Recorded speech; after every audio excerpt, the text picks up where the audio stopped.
అందరికీ నమస్తే. నేను మీ తేజస్విని. ఈరోజు క్విక్ అండ్ ఈజీగా అయిపోయే కరివేపాకు రైస్ ఎలా ప్రిపేర్ చేయాలో చూద్దాము. టేస్టీగా ఉంటుందండి. ఎక్కువ మసాలాలు లేకుండా హడావిడిగా లేకోకుండా ఈజీగా మనమైతే ప్రిపేర్ చేసుకోవచ్చు. పిల్లలకి ఇది లంచ్ బాక్స్లో కూడా.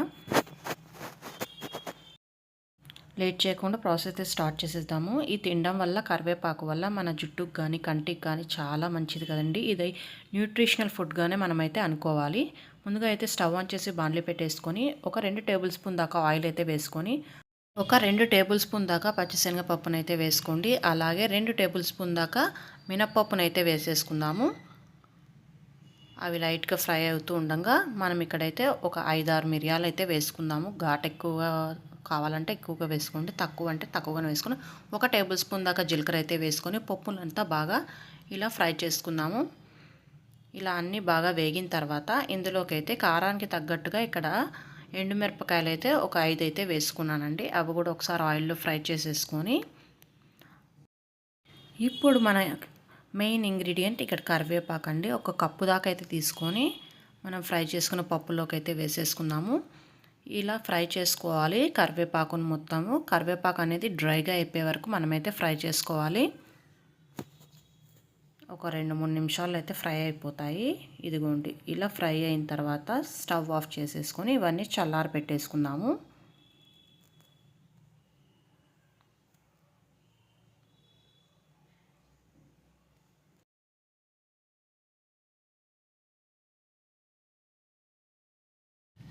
మిక్సీ జార్ అయితే తీసుకొని ఇప్పుడు మనం వేపుకున్నవన్నీ మిక్సీ జార్లోకి అయితే వేసేసుకుందాము.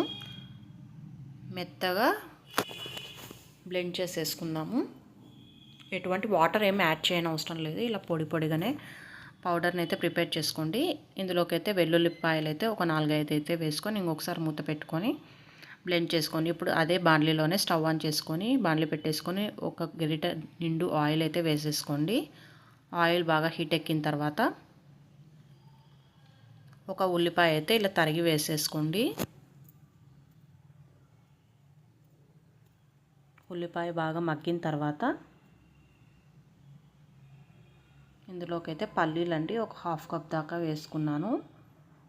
పల్లీలు బాగా వేగే వరకు వేపేసుకోండి.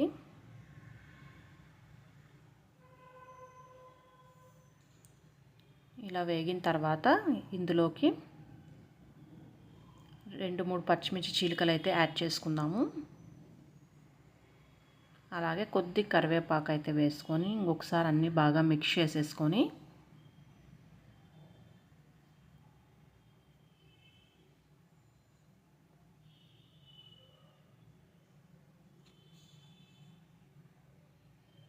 ఇప్పుడు ఇవైతే వేగిపోయాయి. ఇందులోకి మనం ఇందాక ప్రిపేర్ చేసి పెట్టుకున్న కరివేపాకు పొడి అంతా ఇందులోకి అయితే వేసేసుకుందాము. వేసుకొని ఒకసారి అంతా బాగా 2-3 నిమిషాలు బాగా మగ్గించుకుందాము. ఇప్పుడు ఇందులోకి తగినంత సాల్ట్ అయితే యాడ్ చేసుకోండి. ఒకసారి అంతా బాగా కలిపేసుకొని ఒక 2-3 నిమిషాలు అలా పెట్టేసుకున్న తర్వాత స్టవ్ ఆఫ్ చేసేసుకొని దింపేసుకొని ఇక్కడ పొడి పొడిగా అన్నం అయితే ప్రిపేర్ చేసి పెట్టుకున్నానండి. చల్లారి పెట్టేసుకున్నాం ముందుగానే. మీకు ఎంత క్వాంటిటీ ఆఫ్ రైస్ కావాలో అంత అయితే వేసుకొని ఒక లెమన్ అయితే పిండుకోండి. ఇలా పుల్ల పుల్లగా రైస్ సూపర్గా టేస్టీగా ఉంటుంది. అంతా ఒకసారి బాగా మిక్స్ చేసుకుందాము. అన్నం గ్రేవీ అంతా బాగా కలిసేలాగా